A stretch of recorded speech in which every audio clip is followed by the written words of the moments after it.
Vamos lá, penúltimo. Questão EP8, questão 5 da lista. A figura representa um mobile, é esse negocinho que fica girando, né? Em equilíbrio, constituído por duas barras sustentando os corpos X, Y e Z. Todos os fios e as barras são ideais, significa que os pesos delas são desprezados, tudo bem? Se a massa do corpo X for igual a 36 gramas, quantos gramas deverá ter o corpo Z? Então ele deu somente o de 1 e quer saber lá o de Z. Então a gente vai ter que encontrar, na verdade, de todos, né? E uma coisa que você tem que notar aqui é que essa razão aqui da distância, vamos olhar para o primeiro sistema, o mais, né, X e Y. Vamos olhar para o X e Y como que ele está, porque ele me deu o valor da massa de X, né? Então tem o peso de X. Pensa assim, ele está numa razão aqui de 4:1. Como assim? Se eu dividir isso aqui em 4, né? Opa, faltou um pedaço. 20 para cá e 5 para cá. Então eu tenho 5, 5, 5, 5 e 5. Então eu tenho 4 pedaços de 5 de um lado e um pedaço de 5 do outro. Então ele está numa razão aqui de 4:1. E como nós temos que as grandezas têm que ser proporcionais, ou seja, o momento de um lado tem que ser igual ao momento do outro, se eu diminuo a distância em 1/4, eu tenho que multiplicar a força por 4. Vocês entendem a correlação? Se o momento tem que ser igual para um lado e para o outro, se eu diminuir de um lado da equação 4, do outro eu tenho que aumentar 4. Né? Então, ou melhor, dividir por 4, no outro eu vou multiplicar por 4. Então, para fim de você reparar aqui que um lado vai ser 4 vezes maior do que o outro. E aí você pode fazer uma conta simples, né? Basta a gente dividir o 36 gramas por 4, a gente vai encontrar que o Y deveria ser 9 gramas, né? Então, por quê? Porque como ele tem 4 vezes a distância, o peso dele tem que ser 4 vezes menor, a fim de que ele fique em equilíbrio. Ou então, a gente usa o teorema de Warrington, que a gente já está usando mesmo. Todo momento para um lado tem que ser igual a todo momento para o outro. Então, o momento de X tem que ser igual ao momento de Y, né? E o momento é força vezes o deslocamento. Nesse caso, a força é a força da gravidade, né? A força-peso. Posso, inclusive, cortar aqui as gravidades de um lado e do outro e escrever em funções das massas, né? Então, a massa 36, o deslocamento 5, a massa de Y eu quero encontrar, o deslocamento 20. Basta, então, isolar e nós temos que a massa de Y, novamente, é 9 gramas. Está aqui, não podemos esquecer do teorema de Warrington, que a somatória dos momentos é igual a 0. Tudo bem? Bom, mas não acabou. Agora, pessoal, eu quero encontrar o Z, né? O que eu vou fazer? Eu vou interpretar como se tudo isso aqui fosse apenas um bloco só. Porque ele não está sustentado pela corda? Então, essa barra superior aqui, né, ela equilibra tanto o corpo XY quanto o corpo Z. Então, eu tenho que somar a massa do X e do Y. Eu vou interpretar como sendo uma coisa só. Então, eu tenho aqui que o momento XY, né, que é desse sistema que eu estou chamando, tem que ser igual ao momento de Z. Tudo bem? Pelo teorema de Warrington. Ou seja, a força XY, né, vezes o deslocamento XY, que é esse 12 aqui, tem que ser igual à força de Z vezes o deslocamento de Z. Então, é só aplicar de novo, né? Nós temos que força aqui, no caso, a força-peso, massa vezes a gravidade, e foi por isso que eu tive que somar as massas, tá? Então, mx mais my, é o mxy, que deu 45, o deslocamento 12, né? O deslocamento de Z também é 20, né? E aí eu posso isolar. Mais uma vez, eu quero que vocês reparem que aqui eu estou usando sempre centímetros de um lado e do outro. Por quê? Porque elas são grandezas, né? E eu estou usando gramas também, né? Não é no Sistema Internacional de Unidades, eu não posso usar gramas, eu deveria usar quilogramas. Mas por que eu estou usando gramas? Porque tanto faz de um lado e do outro, né? Se eu multiplicar por 10 de um lado e multiplicar por 10 do outro, não vou alterar a equação, porque elas são proporcionais. Da mesma maneira, se transformar centímetros para metro, né? Se eu dividir por 100 de um lado e dividir por 100 do outro, eu também não vou alterar a conta. Então, eu posso utilizar os valores brutos aí, né? Desde que eu saiba o que eu estou fazendo, né? Mas na dúvida, transforme, coloque no Sistema Internacional de Unidades, tá? Então, muito bem, fazendo a conta aí, terminando, 27 gramas é a massa, né? A massa do corpo Z. Lá no gabarito centena, dezena, unidade, 0,27. E vamos ao último exercício, que é o mais difícil de todos, na minha opinião, né? Esse aqui deu muito trabalho, mas também com treino a gente consegue fazer de boa. Vamos lá, é o EP9. Uma barra homogênea XY de 2 metros de comprimento e 4 kg de massa é mantida em equilíbrio por um fio ideal e uma articulação armada no ponto X, Sendo peso de carga C igual a 10 newtons e gravidade 10 metros por segundo ao quadrado, calcule, né, pediu para utilizar aí o seno daquele ângulo alfa 0,6, o cosseno 0,8 e a raiz quadrada de 5 igual a 2,2. Ele pediu aí a tração no fio. Bom, vamos colocar esses valores aqui que ele deu para a gente no desenho, né? Então ele falou que a barra tem 2 metros, beleza? Barra tem 2 metros. Ele falou aí do peso, né? Que o peso, aliás, não, perdão, ele falou que a barra tem 4 kg de massa. Então eu posso afirmar que a barra tem um peso de 40 newtons, né? Porque massa vezes gravidade, a gravidade vale 10. Está aqui só para simplificar a nossa vida, já fizemos de cabeça, tá bom? Ele colocou também a distância, né? A gente pode colocar a distância desse peso de B, porque se a barra inteira está 2 metros, ela vai ficar aqui do ponto fixo, vai ficar distante aí apenas 1 metro, tá? Desse ponto de apoio aqui. Porque ela sempre vai atuar no meio, já que a barra ela é homogênea. E o peso de C, ele falou que é 10 newtons, então colocando aqui na pontinha o peso de C, 10 newtons. Muito bem, galera. Então, o que ele quer? Ele pediu a tração no fio. A tração no fio ela vai aparecer aqui, ó, sustentando esse peso para cima, né?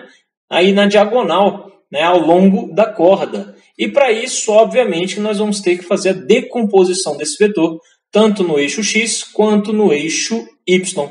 Né? Então, se eu determinar quem é o TY, sabendo esse ângulo, né, que ele já me deu aqui, seno e cosseno, se eu determinar um dos lados, eu consigo determinar a minha hipotenusa.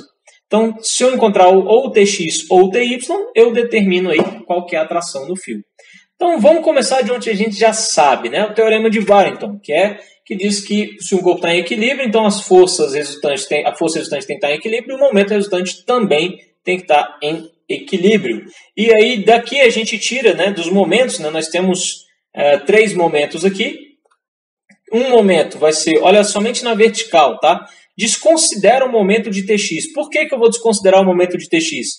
Porque se ele está aplicado ao longo da linha, né, do eixo, veja que ele não está perpendicular aí ao plano, né?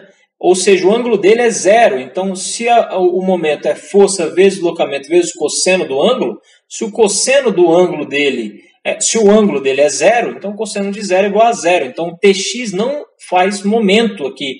Ele não executa o momento, ele não gira a barra nem para cima e nem para baixo. Na lógica é essa, a barra não vai girar por influência do TX, somente por influência do TY, tudo bem? Então, nós temos que o momento do TY que está para cima vai ter que ser igual a tudo que está para baixo. Então, vai ser igual ao momento da barra, né? Mais o momento do C aí que ele deu do bloco C para a gente. Muito bem, momento vai ser a força vezes o deslocamento. E aí a gente pode substituir os valores. Nós temos que o TY, quem a gente quer encontrar, vai ser o deslocamento dele, é o comprimento inteiro, 2 metros, né, até o ponto fixo. O peso de B ele já deu 40 vezes o deslocamento dele, 1 metro. O peso de C, 10 vezes 2 também, porque está lá na pontinha também. Tranquilo até aqui? Vamos lá, vamos continuar. 10 vezes 2 dá 20, 20 mais 40, 60. O 2 está multiplicando, passa para o outro lado dividindo, então eu tenho TY igual a 30. Já que eu sei o valor do meu TY, e eu sei da relação de seno e cosseno, né? Seno é cateto oposto sobre hipotenusa. Repare, né? O ângulo está aqui, ó, o ângulo alfa. Tudo bem? Aliás, está aqui na frente, né? O ângulo alfa está aqui. Então, esse ângulo aqui define o cateto oposto sobre a hipotenusa, que vai ser o TY. Está aqui, ó, cateto oposto TY sobre hipotenusa T. E aí, basta eu já substituir os valores. Eu sei que o seno seno de alfa vale 0,6. Beleza? E o TY vale 30. Então, esse camarada que está dividindo passa para o outro lado multiplicando e o seno está multiplicando passa dividindo. Eles trocam de lugar, né? Então, rapidamente aqui, ó, o seno vai ser 0,6 e o TY, a gente já descobriu, vale 30. Então, eu tenho que a tração no fio vale 50. Acabou. Letra A, finito. Vamos à letra B, né? Letra A, o gabarito 0,50. Letra B, ele pedia a reação na articulação. Então, eu sei que eu tenho, né, essas forças que atuam aqui. Então, provavelmente, eu tenho uma pressão atuando sobre o outro lado aqui, né? Tem uma reação, e é justamente o que ele quer.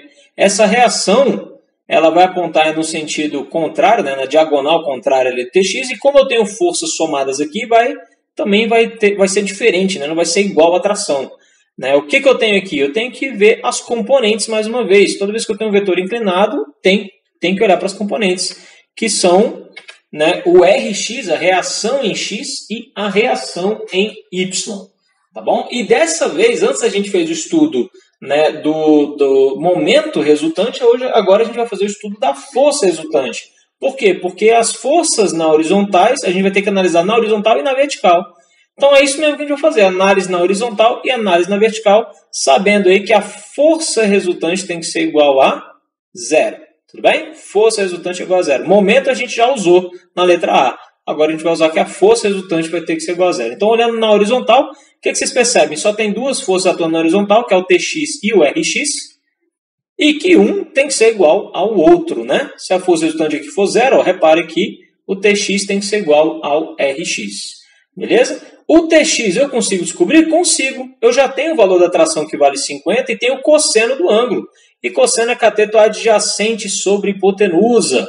Então, substituindo os valores que ele já me deu aqui, né, isolando o meu Tx, então veja, o T é 50, está dividindo o passo para o outro lado multiplicando, e o cosseno é 0,8, está aqui.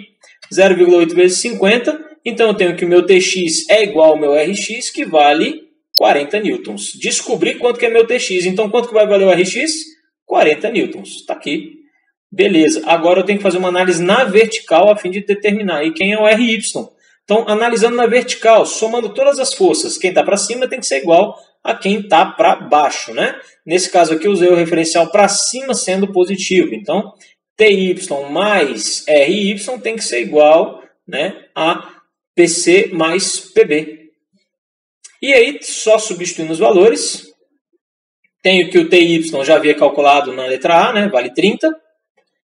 PC e PB ele me deu. Então, encontrei que Ry é igual a 20. Mas não acabou, ele não pediu nem o valor de uma componente, ele pediu a reação inteira. Então, tendo as duas componentes, eu posso aplicar aí o teorema de Pitágoras, a fim de encontrar qual que é o vetor resultante. Então, a soma dos quadrados do catetos é igual ao quadrado da hipotenusa, que é quem eu quero encontrar. Os valores são 40 e 20, que dá, né, 400 e 1.600. Somados dá 2.000, raiz de 2.000 dá 20, raiz de 5. Ele pediu para usar a raiz quadrada de 5 igual a 2,2. Então, substituindo aí, nós temos como resposta 44 newtons. Ele pediu para colocar no gabarito centena, dezena, unidade. Então, gabarito 0,44. Ufa! Senhoras e senhores, foi um pouquinho complicado, mas a gente conseguiu, sobrevivemos, beleza? Quem sentiu dificuldade, eu vou pedir para que faça mais exercício, tudo bem? O meu objetivo aqui é te treinar, eu sei que é chato, é complicado, fazer exercício longo, dá dor de cabeça, a gente desiste no meio, mas por favor, não desanimem, tá? Eu estou aqui para te ajudar no que você precisar, e vocês têm que se esforçar, vocês têm que ser o melhor naquilo. Tá bom? Porque vestibular é concorrido e nós temos que superar os nossos coleguinhas. Então, força, fé, foco e sangue na caneta. Beleza? Vai lá, galera. Valeu. Obrigadão. Falou.